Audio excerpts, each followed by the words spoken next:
22 first, and then the year 23, your expectations and your prospects. So please, you have the floor. I will intervene if there are questions I would like to ask. So feel free to answer. Now, we begin.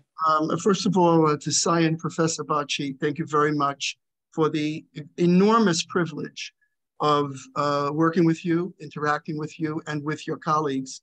And this is something very special to me. I think the American perspective here is very, very important. And I think 2022 was, I think, a very difficult year for Turkish-US relations. And one might posit that 2023 will be difficult as well. I'll just hit one or two things and then we can take it from there. I mean, in other words, to me, the main point and theme is that all politics is local. I've talked about this before. Tip O'Neill, who was the House Speaker, and actually today, I'm looking at my clock, very soon the United States House of Representatives is going to open its session under our Constitution. Today is the day that Congress, the new Congress, comes into session. There is a big dispute over who should be the House Speaker. And you might say, well, that's nice for an American government class, and I'd love to teach one at a university. But the point is, it's important for Turkey. Very, very important. Who is going to lead the House of Representatives in a divided government is going to be very significant for Turkey because Turkey has a number of pending items in the hopper, in the requesting from the United States and issues between the United States and Turkey. And a lot of the criticism that Turkey has received here is bipartisan, both Republican and Democrat, from members of the United States Congress. Now, let me just say on the speaker piece, and then we can catch up. What do I mean by all politics is local? What I mean is that what goes on here domestically in our Congress, in our elections, our election coming up for president 2024, in a Senate races, our Senate runs in part every 2 years for a 6-year term. Our House runs every 2 years in its entirety. Right now, as I'm sure you're following, the Senate is Democrat. The Republicans have taken over the House. This has real implications for foreign policy and for Turkish-US relations, because we know that in the past, when there was a Republican-controlled Congress, I don't know if this is going to hold true, there were a number of resolutions that were trying to be passed against Turkey, and the Speaker didn't let them come to the floor. That's really important. Again, in terms of relations. I want to make another point. I know it's a sub-point. The House of Representatives and the Senate, my friends, is not the US government. The government is divided. It's very complicated. But when the House passes a resolution, as the Congress did in the past, against Turkey, pro-Armenia, genocide, and all these things, this has repercussions. Okay, now, all politics is local also applies to Turkey, because Turkey is having very important elections in 2023. And this is obviously motivating many foreign policy issues, discussions, and bringing these issues to the fore, maybe in a more heightened fashion. So that's kind of thematically, if you want to see where we are on the first business day here in 2023, Turkey in the Congress has definite friends, but it certainly has adversaries and opponents. They have made it clear that, and again, the Senate is under the Democrats. Senator Menendez has said, I am not approving any ordinance, any F-16s. We can talk more about this for Turkey. Yeah. Note that when the Democrats controlled the whole government, President, House, and Senate, they knocked out a provision from the National Defense Authorization Act that said that Turkey would have to follow or certain preconditions before they can get this weaponry, and that was knocked out because clearly President Biden, I think, put pressure on the Senate. It's all on the Democrats. Now there's divided government. So I think, and that's my report, that point. And then we could talk about some of the hot points and flashpoints in this relationship, which with the impending developments in Syria and the Middle East, could become much more pressing. And my last point for my remarks would be the following. Turkey has been very effective in compartmentalizing or multitasking. It has been able to take issues and slice them up, slice them up, right? Like a piece of ekmek, right? Like a slice, a piece of bread, right? Very hard to do that in our complex world today. Can you balance your policy on Russia, Ukraine, Middle East, US, NATO, right? And keep making these points and these positions and succeed. And with that, I will turn it over to my mentor and professor. Thank you. Very good. You told about the problems, of course, which definitely are to be faced. But my first question, if there is a government change in Turkey, and today we debate about early elections, either in April or in mid-May, which is probably, it will be in May, but you never know. Two options are there. And if there's a new government in Turkey, first scenario, there's a new government in Turkey. Will the Democrat majority American Senate and the Congress would accept that Turkey takes F-16 modernization program? If the second scenario, it is not the case, President Erdogan is still in power, would it continue that Turkey is facing these sanctions? This is the first question, and the others I will continue. Well, I always say that I heard this from a diplomat, prognostication and prediction in politics makes astrology a hard science. Okay, so now there is a study by the Carnegie Endowment that I'm sure Professor has read, which analyzes foreign policy positions of all the different political parties. Okay, so I'm going to boil it down because certainly there are big differences, but basically, there's no political party in Turkey that is going to really differ on its opinion on PYD and YPG and the fact that the threat of PKK. I don't think so.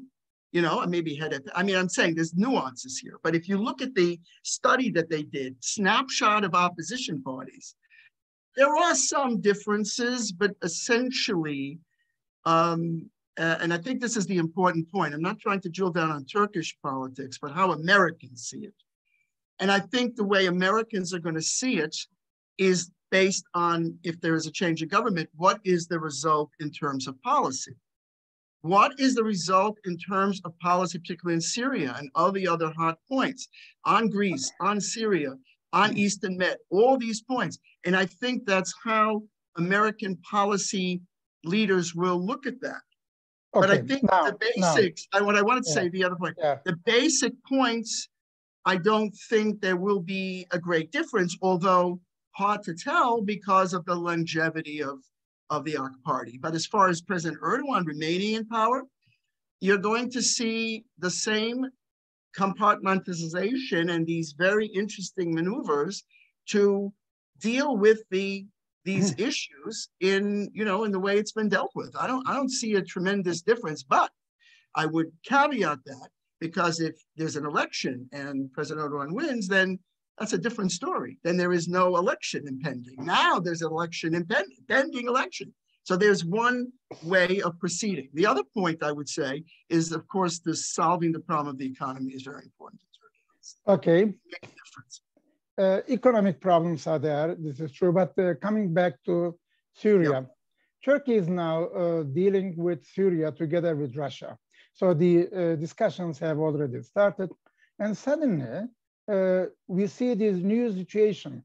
What the Americans are doing there then? If it is PYG, which is supporting the United States of America in order to fight ISIS. But at the moment, as we know, the Russian politics and Turkish politics is about the territorial integrity of Syria. So there will be no Kurdish state at all in northern Syria. Recently, I met some French diplomats, especially in Voy, and it was said that the Kurds in northern Syria, they do not intend anymore to have this state, but rather to talk about the citizen rights, to make trades, to get recognized. So I think this act by Turkey and Russia to start the talks with the Syrian government, Bashar Assad government, this is one of the most important turning points actually in 22 after United Arab Emirates, Saudi Arabia, Egypt, as well as Israel. Now we have a Turkish ambassador in Israel. The Israeli ambassador has already given her clearances in Turkey last week. So, what the Americans would pursue? What is the aim of America to be in Syria? If Turkey, Iran, if Turkey and Syria come together and try to solve their problems bilaterally, what is the necessity then of the American presence there? Why is Russia in Syria and why is Iran in Syria? That would be the American response. In other words, it's a very good question you're asking me, but that's the answer I think most American policymakers would give. Iran doesn't belong there.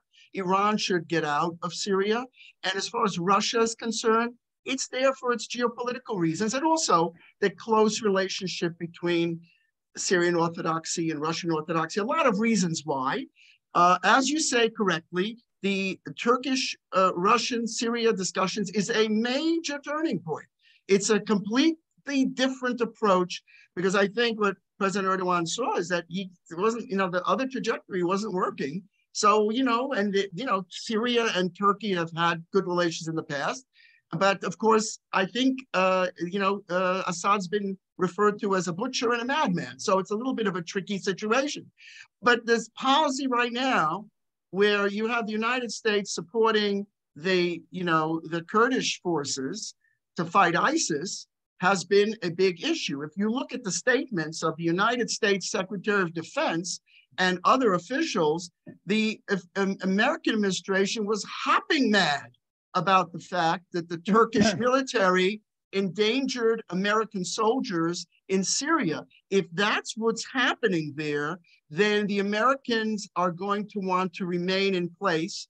And as I said, I don't see why Russia, just as Russia has no reason to be in Ukraine, it has absolutely no reason to be in Syria. The emperor has no clothes at this point. Russia has no right to make incursions into other countries. Let's be real. Okay, but you may not forget that Turkey, Russia, and Ukraine, they signed the Astana Treaty, which is the territorial integrity of Syria is provided by the three countries. The basic question again remains here. Is it the ultimate aim of America to see an establishment of a Kurdish state? Or is it just to say, we fight ISIS? And how far ISIS is a threat now for America? This is also a question. And my other question, I would like to ask you to comment on it. The United States of America's position after the visit of Chinese President Xi Jinping to the Middle East changed entire geopolitical discussion. Now, the Chinese are also there. If the Americans are there, if the Russians are there, then why not Chinese should not be there? So is it territorial part of United States of America that the Americans are there? The Americans are out of Afghanistan. Why then they should not go out of Iraq and of Syria? So my question is not this. I mean, we can see why, the reasons why America will continue to be there and have bilateral problems with Turkey, because Turkey and America will continue to have different interpretations concerning the YPG. But my other question also, Turkey, concerning the NATO enlargement process, is making now difficulties for Finland and Sweden. Right. And Swedish government today, yesterday actually, they started to change their law concerning the terrorism. So it was a demand by Turkey, and they meet it. And also the number of list of the people they should be extradited, whether it will be or not is another issue. My basic question to you, one, how the Americans will justify their presence there? The second, how do you see the Xi Jinping's visit to the Middle East? And suddenly we realize that the Chinese people, diplomats or businessmen or engineers get some attacks by ISIS. So such a coincidence after Xi Jinping's visit. Now, how do you consider the Chinese presence there? Is it a confrontational one or cooperational one? What would you prefer? You want to solve the world's problems. Let's just start with, I don't want to forget Astana because that's important. Russia, the United States, right? Everybody got together and they all promised Ukraine that if they gave up their nuclear weapons, they would be just fine. And look at what happened now. So what Russia agrees to anywhere has no meaning or validity or value of any kind. It has lost its credibility 100,000% internationally. And even China abstains in General Assembly resolutions, to mention China. Now, about China, just to talk about China. Every day we have to keep thinking about, what does China want? What does China want? All the China watchers, just like we used to do with the Kremlin, what does China really want? And I think that they do want to expand their influence. They're not quite ready yet for the global hegemony, right? But they are interested in militarization and deals like Belt and Road, which is basically to militarize and expand. But a lot of that is for self-preservation, clearly for self-preservation, not just for aggression, not yet. Where we see the main focus of Chinese policy, I think, is on Taiwan right now. Taiwan in their main area, Hong Kong, Taiwan, right now. Now, some China watchers I talk to say, if you look back at the other leadership, they were always talking about what they would do in the future down the road, but not immediately. But I think American policymakers are worried, very worried about Taiwan. Also keeping in mind that a war with Taiwan would be different than a land war with Ukraine and how Russia invaded. Okay, so how do you understand China? I'm not so sure I know what they're thinking at any time. It seems to me they want to consolidate their power, the Communist Party internally. Xi Jinping, escorting that guy out, and taking power and being the leader for life. That's his main thing. And maybe he has his eyes on Taiwan and solidifying his rule. Now, as far as Syria, now that is really a conundrum. It's a conundrum. It really is. How do we evaluate a solution for Syria? There are some impossible problems. Russia can never be a solution to a problem. After invading Ukraine, it has no more credibility in sitting with discussion. So all I'm trying to say is that and you mentioned NATO, and you put Sweden and Finland. I agree with you. Sweden and Finland, saw, I guess they smelled the roses, or they saw the real life and understood that they could not continue to, to be, and Turkey was, stated that they could begin the talk, they could begin the process, right, of accession. They allowed that to occur, making a deal for the extradition and some of these other things that you mentioned. But at the same time, to go back to your original question, how do American policymakers look at that? American policymakers look askance at that. Turkey is a NATO member. Ukraine was attacked. Now, Ukraine is not a NATO member, but the NATO powers oppose Russia's aggression. And Turkey is in effect, I don't want to be too hypercritical, but I'm being realistic, they're interfering with the ability of putting Sweden and Finland not as military states, not in to attack Russia, but the symbolism of the Finns in particular, who fought in World War II on their skis. I mean, they have one of the most ready reserve forces in the world. So interfering with that, I think, was a very big mistake. Now I will make it much more so interactive, putting questions and getting short answer, putting questions. Now, first of all, Henry Kissinger in his book on China wrote exactly 12 years ago that China and America should cooperate. Just 2 days ago, the Chinese politician, the Chinese diplomat said, it is time not for confrontation, but cooperation. I mean, it was Henry Kissinger with Richard Nixon who went to China, to Beijing, to meet Mao, to talk and to get China into the international system and trying to contain Soviet Union from that time. China has been, as also in the book of Kishore Mahbubani, As China Won, says China was the biggest economy in the late 19th century, early 18th century, and early 19th century. China produced 2/3 of the global GDP. What China is doing today is again coming back, if you want, economically, and why the American strategy is much more confrontational rather than cooperational. The Chinese, I do not think that they would intend to attack or get other countries sending their ships or sending their armies there, at least according to the Henry Kissinger's views. And when you look to the 19th century, even Lord Palmerston was in Canton and concerning the taking the Hong Kong and all these trade areas and putting also this opium trade there, created a huge debate. My question is, also it was related to Europe, of course. My question is, why at the moment this confrontational position? Is China automatically a military threat to any vital interest of America? Or is it so that Taiwan will be attacked by China? Do you think so? This is first one. The second one, in the European continent, we see a war. There is a war. This is the statement of the German defense minister 3 days ago. And she faces now a strong critic in Germany.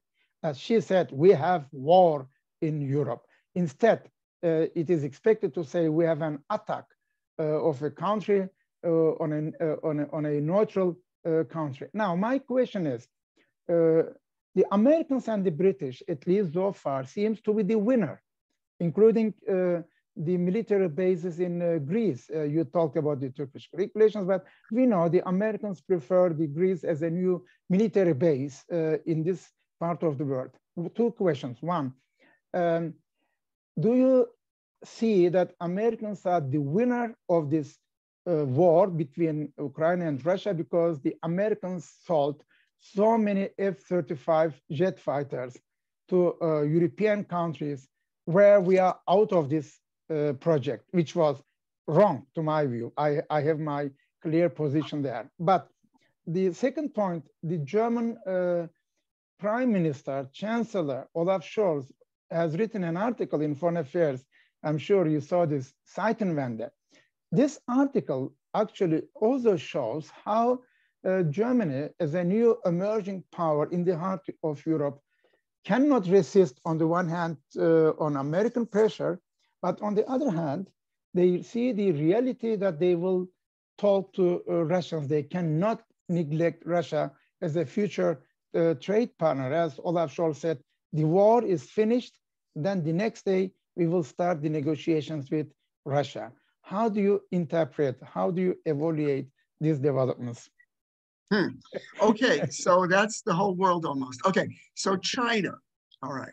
Now, you know, if you want to look, let's be realistic about China. Now, of course, China's, the perception of China in the United States is very largely influenced by COVID and how the Chinese handled COVID and how they interacted with the rest of the world in America with COVID. But also, if you look at their behavior in the South China Sea and their ramp up in militarization and their ramp up in building ships and material of war and militarizing ports, one could be very worried about that. Also, there have been some confrontations between American and Chinese ships, even one coming almost 45 yards and almost, that's in the book, crashback. And what's their strategy? What do they want there? Why are they building these islands, which have no legal validity under international law? They're doing that for a reason. And the reason is to create a China zone and have these other countries, Philippines, Vietnam, and others, to be their serf or vassal states. I mean, there's no other question why they're doing that. And actually, it's quite ironic that after the United States fought a war, you mentioned Vietnam War, with Vietnam, right, Nixon and so forth, it's Vietnam who is coming running to the United States, please help us to stop the Chinese, okay? So if you look at what they do and you look at, I think, the moderate reaction of the United States, China's posture is very worrisome. And in fact, Admiral Davidson, in testimony, who was head of Indo-Pac, stated in the Congress in hearings that China is the greatest existential threat to the United States coming up in the latter 2020s. Now, I'm not an admiral, but he seems to know, and we're building up Guam as a defensive area against Chinese aggression. What about AUKUS with the Australians? What are we doing? What are we doing in our Quad? Why are we doing that? Is that because we see the Chinese threat as an ephemeral, unreal? It's a real threat. It's not just their dreaming. Now, about Nixon, and I think that's an interesting point. Yes, Nixon. Oh, stop. Oh, sure. Just a minute. Do you consider this as a result of American exceptionalism, that Americans have the means and the instruments now to bring democracy, freedom, etc., to the entire world, that the Americans have this moral understanding, as Joseph Nye was telling in his book, do moral matters in American foreign policy. But the question is here, how far can America claim now that this American exceptionalism is still acceptable? Is it so that the entire world is accepting this American exceptionalism, or is it that China is now coming into the picture, returning back, if you want, into the international stage? And the Chinese probably will be the biggest economy in a couple of years. In 10 years' time, they will be the biggest one, probably. But this perception of threat, do you mean this mostly cultural, economic, political, or purely militarily? That America has to defend countries, Vietnam, Cambodia, and all these ASEAN countries, Taiwan, Japan, Australia, but all those countries have trade relations with China. Without China trade, they would have difficulties, including the United States of America. My academic question is here, how is realistic that China is a threat to America? Would Chinese have missiles like the Soviets had SS-20 or SS-24, these intercontinental ballistic missiles that the Soviets were threatening in the Cold War years, the United States of America? Do you expect that Chinese would have the same policy? Or North Korea, I can understand, but China, how much is it convincing? Oh, gee, I mean, I love Joe Nye also. I use these my main source for my dissertation. I mean, look, China had lulled the world with its trade policies, using its ability to steal technology. We know all about Huawei and all these other things, and all the things that it's done with TikTok. TikTok is now not permitted in government telephones here in the United States. But that was, in one word of a diplomat I know, is how we were fast asleep and looking at that. But then we woke up and wow, and look at what we're seeing. And I think that if you look at what China did in Hong Kong, that is, I think, to me, very, very worrisome in terms of what its intentions are for Taiwan. I mean, that's what, you know, you've got to look at the reality of what they're doing. And as I said before, again, I don't know again if American exceptionalism is high on Biden's agenda, because look, he, you know, pulled America out of Afghanistan and allowed the Taliban. I mean, that would not be the work of an exceptional country. And he swapped, you know, a basketball player for a arms trader and left a Marine behind, okay? An American Marine. That is not American exceptionalism. It's something. I mean, you're going back to Nixon. I want to say Nixon, what he did, he was a Republican, you know, biggest opponent of China, right? And he's the one who opened it up and started the discussion. So honestly, Professor Bagci, we should blame him for everything that happens now, because he's the one that opened it up.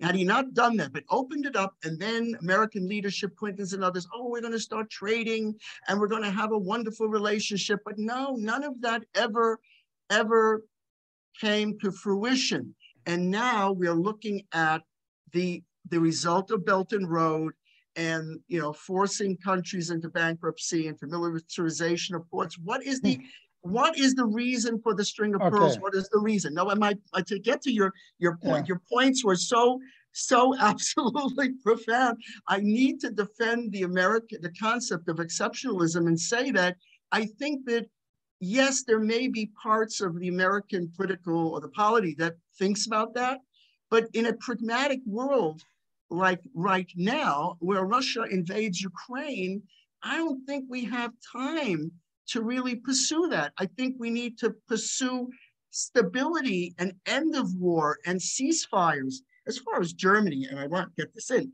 Germany is in a very difficult situation, and it needs to address, it's all politics is local. The winter is here, and they're not going to be rattling sabers against Russia. How foolish would that be? So, you know, there are a lot of moving pieces here in our international relations. But I don't see where China, my problem with China is, if China, as you said, should be here, should be there, should be a player. If China wants to be a player in the world, it needs to be a responsible player in the world. It shouldn't be abstaining on the Russian invasions and things like that. It should be out there to be a responsible player to bring world stability. And that's where I am very disappointed in the ability of Chinese leadership to create a world of stability. That's worrisome to me. Very worrisome. Looking from this perspective, I mean, the Western perspective, what you described, is understandable. But, you know, looking from the other side of the world, you know, the things have a different version, a different interpretation. By the way, we are here not blaming anyone. I'm just asking the questions and you answering. So I'm very neutral here, keeping my academic neutrality. But trying to explain, please, the NATO and the European countries, neither European Union nor NATO, Secretary General said, we would fight on the side of Ukraine. We provide the weapons that the Ukrainians are defending themselves, and this is definitely a very important act. The Ukrainians made really very historic reactions, but Russians still bomb. I mean, even in the New Year's Eve, they were bombing, killing the people, and the Russians have also difficulty to explain this to the other world. And Chinese, I understand, they say it is the Western conflict. Russians are European minded people, Americans are European minded people. So why should be part of it? Many countries, India was also neutral. Iran is neutral. So I think we have here the Cold War style confrontation, but nobody is getting the fire in the hands. So Ukraine is like hot potato, if you want. Everyone get it in the sack, but not trying to fight. I made a discussion with an Iranian former minister. He said to me about Israel and all these issues, blaming Israel, etc. supporting Hezbollah, supporting all the radicals. But I said, would you go into war because of these radical movements with Israel? He said, no. I said, oh, it is the same then, like the NATO says, we provide you weapons, you guys in Ukraine, but we are not fighting for you. My question is here, what makes it different? The verbal support and material support probably will not bring the expected success. Ukraine cannot defeat Russia militarily in the long run because Russia is big. As you said, they have nuclear weapons, and biggest mistake maybe of Ukraine was to renounce on nuclear weapons with Kazakhstan. They now really, they are very unhappy with this. My question is about the Russian-American relations. I mean, in the Cold War years, the Russians were not sending, Soviets were not sending their citizens to the West. And now the Western countries do not send their people, even experts, to Russia. How do you see this Russian-American confrontation economically, politically, and militarily? I mean, it's very hard to know. I mean, first we have to end Ukraine, the war in Ukraine. I mean, this is the number one thing. And that's going to end, I think, because, and I said before about, well, politics is local. I mean, the Republicans have no appetite for more appropriations for this war. They've spoken out about it. And then McCarthy himself has spoken about no blank check for Ukraine. So I think eventually this idea that Ukrainians promote, which is that I want everything and I won't negotiate, you know, I want everything the way it was before, you know, before the war began is not a tenable, I don't think is a tenable approach. And I don't think the Europeans support it either. Many Europeans are starting to argue that, you know, there has to be a different way of approaching this. So I don't know how you end this. I think the first main thing is to end this war.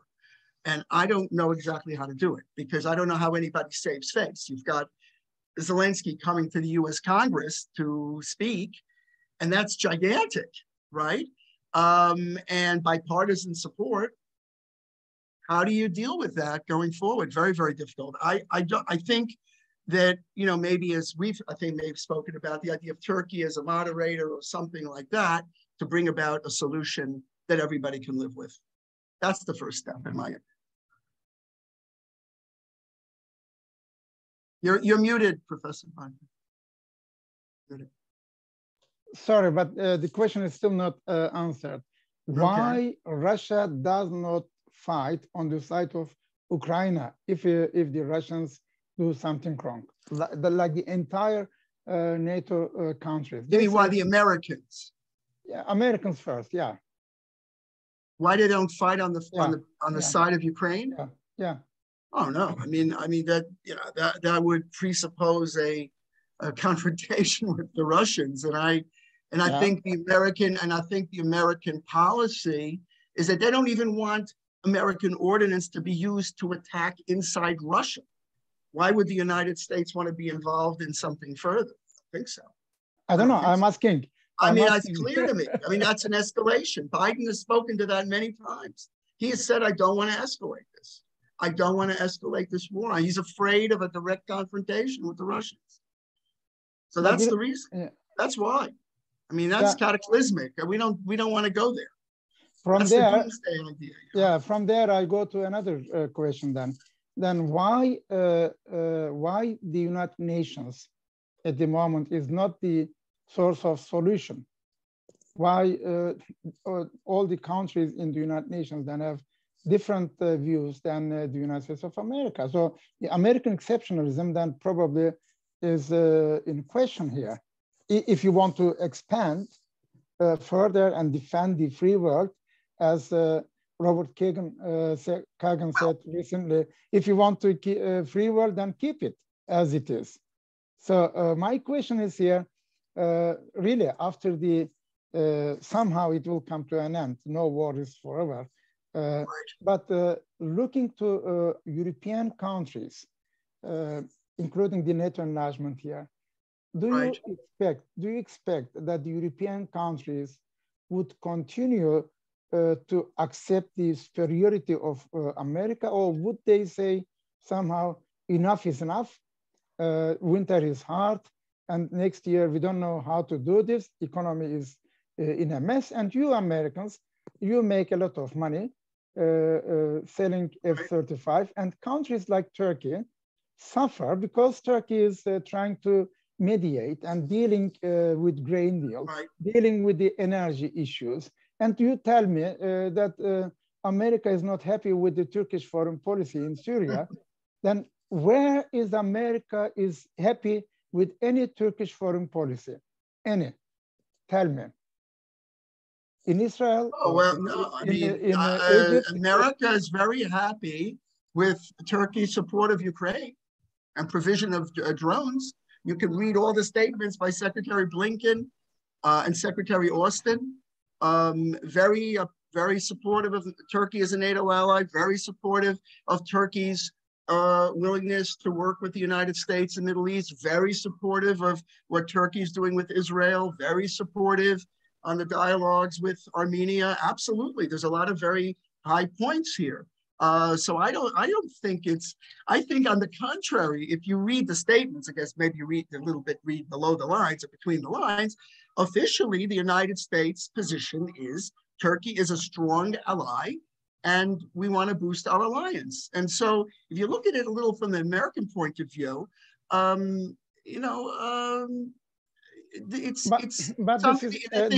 this is empty words. It's empty words. Turkey is a strong ally, but there is no F-16 or F-35 jet fighters to Turkey. Yeah, but where did that come from?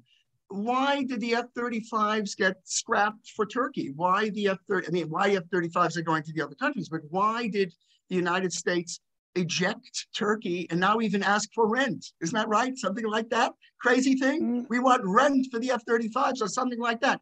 How did that happen? It happened because of one letter and three numbers, S-400.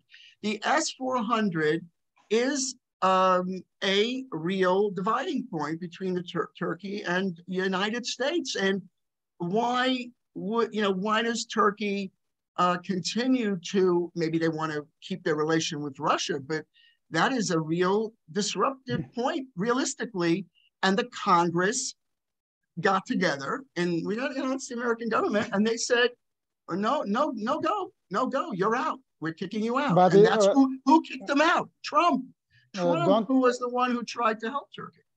Why don't you criticize then the policy of Barack Obama? It was Obama government, Obama administration, which was not providing Turkey patriots. Patriots. So what do you expect? Yes. What do you expect? Yeah, well, that was a mistake. Yeah, it was a mistake. Yes. Okay, good. No question, but it was a mistake. But it's also a mistake.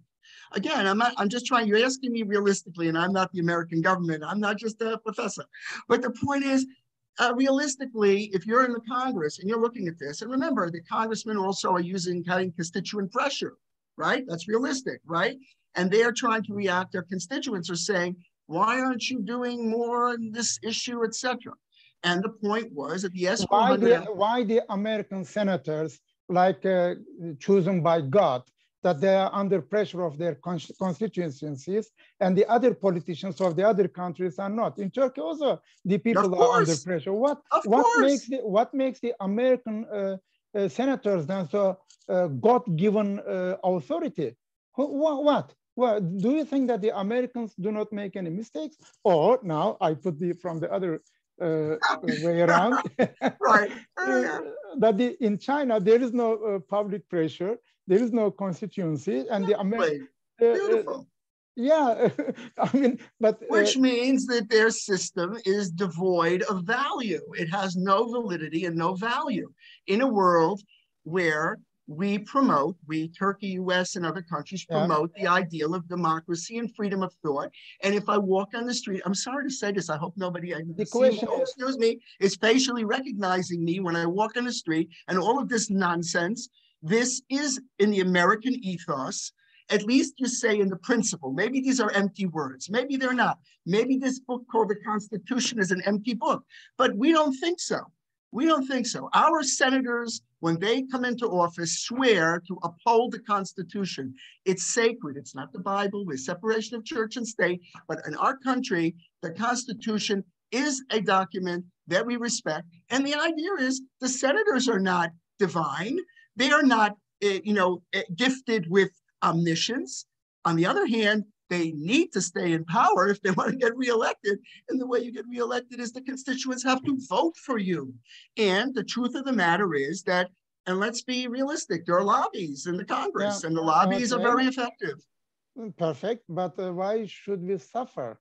You have the, you have the medicine in your hand. You tell me, convert to this, then I will help you. No, it is not. It does not function like this.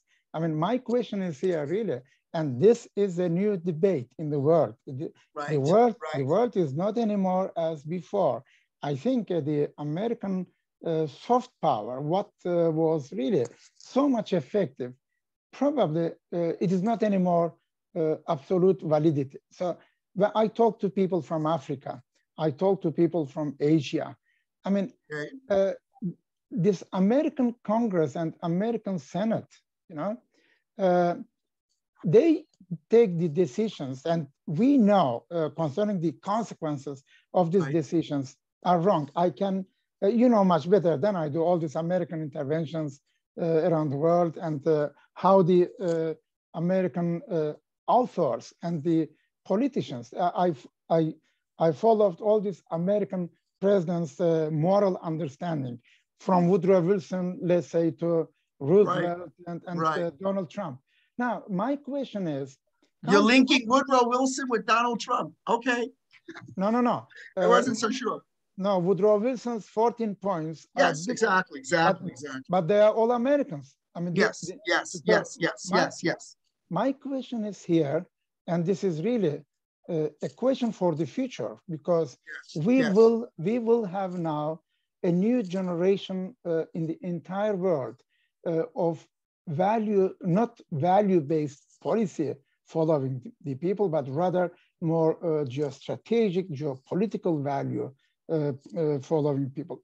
In the neighboring countries of Turkey, look, we are like in a fireball. All countries are problematic, even with Greece. Look here, what hell is it that Turkey and Greece at the moment are fighting, and then empty words again. We are members of NATO. Do you think that Turkey and Greece would fight against each other? If it is the case, then forget the NATO. I mean, the European countries concerning the Balkans, for example, in the Balkans, Kosovo and Serbia, what happens in the recent weeks? We have been commenting also about this. How do you see, maybe this is another academic question, academic analysis. How do you consider Central European countries and Balkan countries, including, of course, Visegrad countries, who try now to have a different voice within the European Union? European Union is also divided. It is not anymore as the unity, what they wanted to get. Good, Croatia is using now Euro in the new context, Eurozone. But my question is here, do you think that Europe could become a competitor of America ever? Or do you think that it is already done business, that that the Europeans have to follow anyway the instructions from the other side of the Atlantic?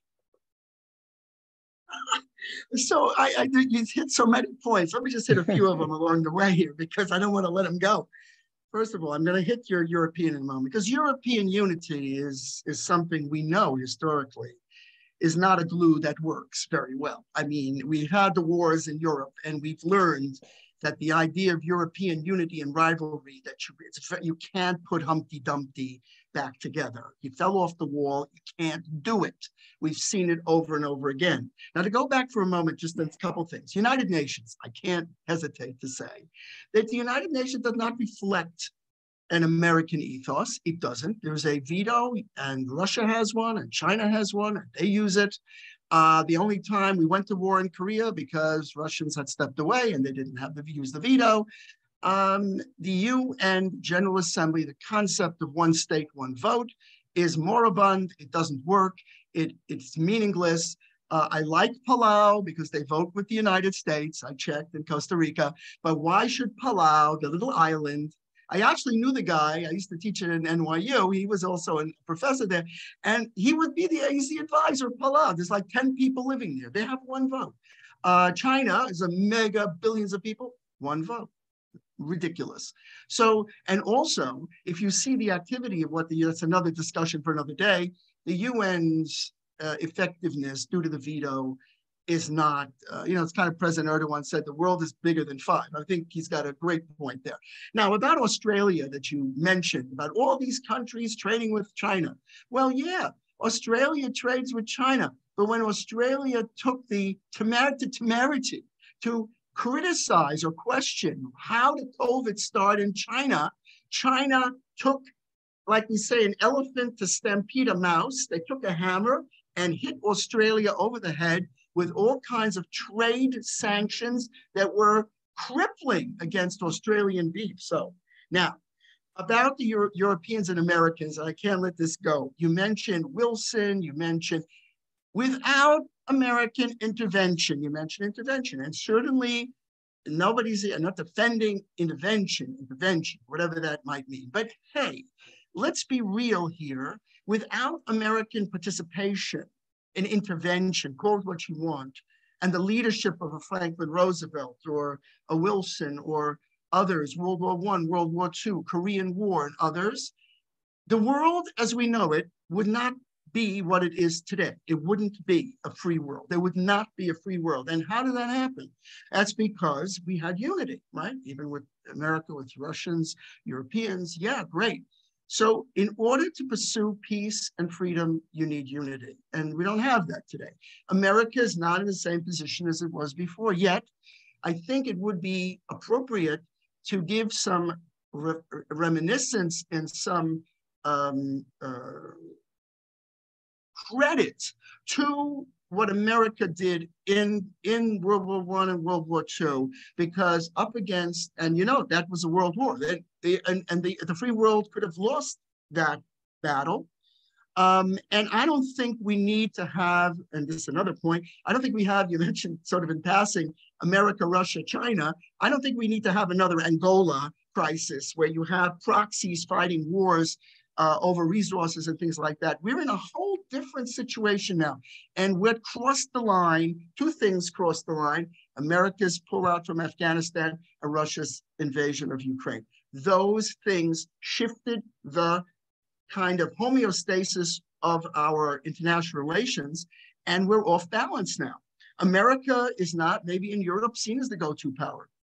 And it hasn't been able to forge a solution to this Ukraine war. And this has got to be the prerequisite to move forward in the world on anything. So that's kind of, I didn't get them all, but I tried to get a few. Okay. Jeffrey Sachs, who has been advisor to Central European countries after the end of the Cold War, even Russia, recently he had a debate with Ban Ki-moon, the former United Nations Secretary General. Yeah. I realized there Jeffrey Sachs was much more on the side of Russia rather than America, like Noam Chomsky, who is always criticizing American foreign policy, but is an American academic. Now you ruined you're spoiling me. Now the question is here, how this Russian crisis with Ukraine is going to be solved. Do you see any American solution or participation in it? And how do you see Turkey? Turkey is a Black Sea country, Turkey is a NATO country and negotiating with the European Union. What would you suggest? Maybe this is the last question, it is already 9 o'clock. This scenario, if President Erdogan remains in power, what would you suggest? And if the government is changing, what would you suggest? Well, I mean, it's not a question what I suggest. I mean, it seems to me that realistically, right? I mean, I hate to say it, but, you know, you might end up with some sort of de facto recognition of this Luhansk and Donetsk. You have to, I mean, for the Russians, this whole question of face, it's Putin. I mean, it's not even something, it's not rational. The whole thing is completely irrational and horrendous and horrific. So how do you pull out? Does he pull out? Well, you know, some generals who are looking at this war, and I was just listening to a general interviewed on television, he was saying, the Russians are winning. You don't think they're winning, but they can actually throw all of this weaponry, and they're just going to keep doing it. And maybe at some point, we have to stop it. So maybe we freeze it in place. Are the Russians going to withdraw? Who is going to force them to withdraw? I don't know how they would withdraw. Maybe they will take de facto those areas that they control, and Ukraine will become, the first step is a ceasefire, and then you have some sort of de facto solution. Not the Euro, I don't think. I don't see how. But I don't know how the combined powers of the U.S. and Europe can pressure Russia from doing something that is totally irrational. Okay, there are. Thank you very much. First of all, now I finish our talk and maybe get a couple of questions. Yeah, sure. Questions Yeah. From the audience. Yes. There are a couple on the chat. Yes. Yeah, one of the questions by Volkan Turan. Is Russia a bigger problem than USA in Syria in terms of Turkish operation idea? Which is a bigger problem? Because both are against any Turkish operation. Is Russia the bigger problem than the US in Syria? Yes. Russia, of course. US is not a problem. US is reacting to the situation. Russia has an agenda for Syria. They want to be in Syria to control Syria. That's a big problem. I think I don't see how you dislodge that either. I don't see how you dislodge that. They want that warm water port in Tartus, and they're not going to give it up. I don't think. So the answer is Russia. Okay. Next. Nothing else expected, of course, from an American. Well, what do you want me to say? America? Come on. Of course not. This is your view. This is your view. It's just that, you know, I'm not the official American. I don't know if there is an American view, but if you ask, if I went on the street now and I did a poll and I said, excuse me, who do you think is worse in Syria, Russia or America? I would get Russia, no question. There was a question by Alan Kent, PhD. Oh, yes, I see. He said, it is too early for this timing problem, question why America is still there, to ex-France, once recently false, now just sat down to talk again. We do not know where this goes yet. Do we, is the question. I mean, concerning the Middle East, of course, why America is there. We know why America is there since the Truman Doctrine. I mean, it is very well. But my question is, the American presence in the Middle East and the Turkish increasing influence recently making good relations with Egypt. President Erdogan and Sisi came together. Right. Israel is here. United Arab Emirates is there. Saudi Arabia is there. How do you see this? Does America consider Turkey as a friend? If it is so, then why not F-16 issue is not solved? Or if Turkey is a friend, why America is against the military operation of Turkey in Syria? Because Turkey's security gap on the border is not something we can neglect. So short questions and then we continue. I think exactly this. So first of all, F-16 problem I'm sure will get solved, right? Because I think the fact that they knocked out that precondition into the NDAA is very important. And that will be some jockeying, but I think ultimately that will be worked out in the context of other things, other arrangements. And the Middle East, I mean, you know, Saudi Arabia, you know, Biden just botched that one. He botched it completely and he tried to fix it. And he messed it up. And I'm not the only one that's saying that. I mean, you know, again, this is another discussion for another day about his comments about Khashoggi and everything else. But to call Saudi Arabia a pariah and this and that, in the world of realpolitik, that doesn't go, it doesn't fly. And, and sometimes you need to have relations with partners who are, not the most optimal partners, especially when they have large amounts of resources. I mean, that's been American foreign policy in Democrats and Republicans. I didn't make it up. That's been, as you know, that's our policy. I didn't want to neglect the point you said about Israel, which is important, very, very important. Israel's stability in the Middle East is very important to the United States and will remain so. And I think that the Turkish rapprochement now with Israel is really important and very helpful to Turkey in the perception in America of Turkey. This is very, very, very important. Very, very important and helpful, because you say it's criticizing everything. That will certainly be on a list of things that Turkey has done that American policymakers are very, very approving of. And I think it will produce benefits for tangible benefits for Turkey. We haven't seen all of them yet, but there will be tangible benefits in terms of Turkish-US relations and other relations. Yeah. In recent months, we saw the protest in Iran, which had wide-range implications, particularly in Europe and the United States of America. Yes. When I was in Iran on the 19th of December, I had the privilege to listen to Foreign Minister of Iran and the former Foreign Minister and now the Chief Advisor to President Khamenei, Mr. Hamid Arazi, who is the chief negotiator of Iran to nuclear issue. Both of them said, I was very surprised. They said every Iranian citizen has the right to demonstrate. This is first of all. Then there was the discussion about the external factors like the United States of America and some European countries. And concerning the nuclear weapon deal, probably the Iranians will continue to have their nuclear program. My question is, how do you see this from America, the protest first, and the second, nuclear deal? Well, I mean, this issue has disappeared from the discussions that we've been reading about. It's dead, according to the policymakers here. It's dead. And why is it dead? I mean, that's because it was a terrible deal and there was absolutely no reason to enter into the deal.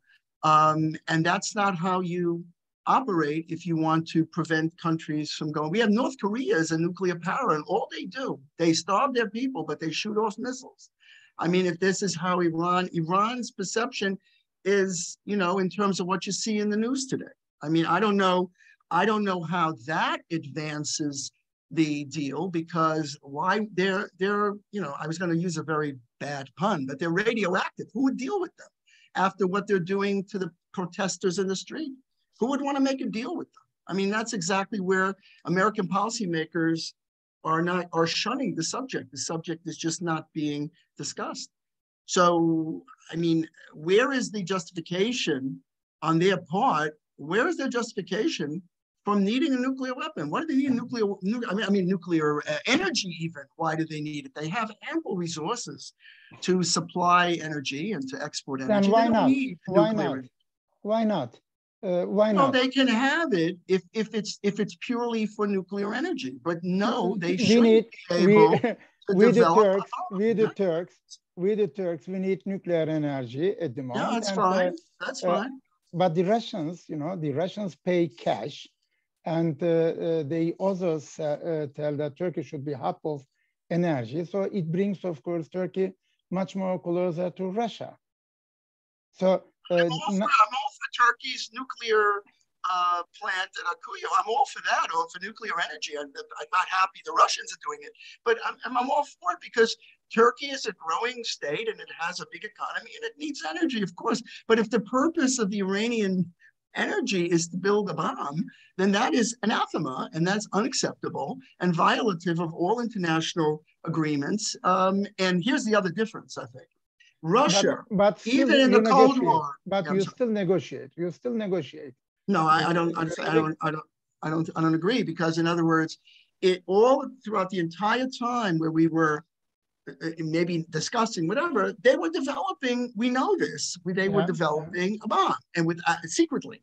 So when somebody does that, you sort of don't trust to sit and negotiate. That's exactly the point. And by the way, even with that factor, the Biden and Obama said, we want to negotiate. Biden came in, I want the deal, right? Trump said no deal. Biden said, I want the deal. So Biden tried very hard to do it, but he couldn't do it. Dear friend, the Iranian nuclear program has not started because of the Americans helped, but because of the French. The French were selling the program. So, and I think this is another important issue because several countries in the world develop nuclear weapons, and this perception that Iran would be a threat to the world is like China is a threat, North Korea is a threat. So is it only that America should have the nuclear weapons and not anyone else? First of all, it's not true. There are a number of nuclear powers in the world, okay? And when we had a Russia and a Soviet Union, we had mutually assured destruction. We had agreements. I don't think there are agreements with China on nuclear weapons. I don't believe so. But we have them with the Russians. And the idea was, at least ideally, that for pure self-preservation, nobody would attack. And America said, we do not do a first strike. They said that right away. We don't do a first strike. That's our policy.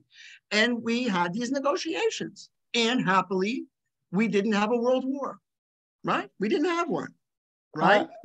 We had a balance of terror or mutually assured destruction. It works. It's not the best way to do it, but it works. Can you have that? And this is my question for you. Can you have that with Iran? No, you can't, because you're not dealing with a power, a leadership that they might actually want to do it. I mean, I don't know what they're up to, but they've spoken about other states that they want to wipe them off the map. I don't know other countries that do that. So once you make those statements, people think, well, I'm not so sure what your motivation is with Russia, even during the Cold War, right? Even through the Cold War, even through the difficult times, we always had a mechanism to communicate with Russia and make sure that we kept this situation. North Korea, you can't do it with North Korea, because all North Korea does is they keep saying we're going to make a better missile, we're going to shoot a missile. So my point is, and I think with China, we're going to need to do the same thing. With Iran, we can't do it. So the idea was we were going to delay, right, the accession of Iran to be a nuclear power for a number of years. That sunset period was very short because it got shorter and shorter. And then people were saying that, wait a minute, we're going to make a deal now, and in 3 years, they're going to have a nuclear weapon. I mean, the whole idea of it was fatuous, was ridiculous, How you solve the problem? Does Israel has nuclear weapons? How would I know? How would I know what they have? What do you think? What do you think? I have a. What do you think? I get messages to my brain or something. The answer to the question is that it is believed that they do. Yeah. Yes. I don't think they don't say they do, but they probably do. Yes. I don't think it comes that everybody's going to fall over and be shocked. And that and it is what it's a reality. But yes, everybody assumes that Israel has it. It reminds me to my meeting with the former Indian foreign minister, Jaswant Singh. I interviewed him and I said, Mr. Minister, would you go into any nuclear confrontation with Pakistan? He said, oh, Professor Bagci said, in our tradition, in Indian tradition, we don't have first strike tradition. But the second strike, definitely we will have. So it means there is a balance again between Pakistan and India. We know that if one side starts, then the other side is out, finished, demolished. But last question, it is already 9:15, and it is really great debate. Thank you. I hope so. I think we solved all the. Thank you very much. But I finish with Turkish-American relations. Despite all the critics and discussions, at the end of the day, do you think that the Americans will provide F-16 to Turkey? Well, again. And when? And when? I mean, that one, the F-16s and the modernization kits, that seems, if you're dealing with an ally and they want to upgrade and they want to do certain things and defend themselves, I think that's been the philosophy of American military policy to help an ally, NATO ally. And I think what's going on is that there's a lot of shifting and maneuvering and the diplomacy and negotiation that will make that, there's a lot of moving pieces. But remember the point with Ukraine, that was very important. Biden thanked Turkey for its help in Ukraine. What President Erdogan did on the grain in the Black Sea was very important. Being a supplier and supporter of Ukraine is very important. So that's been recognized in the Congress. And when the proponents of this bring this forward, they're going to bring this forward. I mean, they're a NATO ally, they're a basis. So I think at the end of the day, it's going to go through, but there need to be some movable levers. Okay. Now, somebody should tell to your Congress people and Senate people, this computer, even where I'm talking to you now, and at my university, entire department computers, we have modified, we have increased the capacity of the computers. We didn't buy other computers. I mean here S400 style from Russia, from China. But if I'm in need to modify my computer, and you have the kits for this, and you tell me, oh, I'm sorry, etc. But I need them in order to continue to provide the stability and security in the information sense. And you, the Americans tell us, we do not provide you the F-16, and you expect me as an ally to provide security, not security consuming, but security providing country. How can I do it if you do not help me? I mean, somehow I need this modification. And we talk already about the modified middle power, like Professor Melih Altunışık recently published in her article. So Turkey is a modified middle power. We need other modifications in and of course, restructuring in our military arsenal. 95% of Turkish army is depending on American F-16 modernization. And Turkey now is trying to establish a new type of warfare jet fighters like Kızıl Elma and some others, but it is still not enough. So what is your suggestion? Well, I mean, the issue, Does Turkey wrong? Does Turkey wrong or does America wrong? Well, everybody's right, okay? But the point is that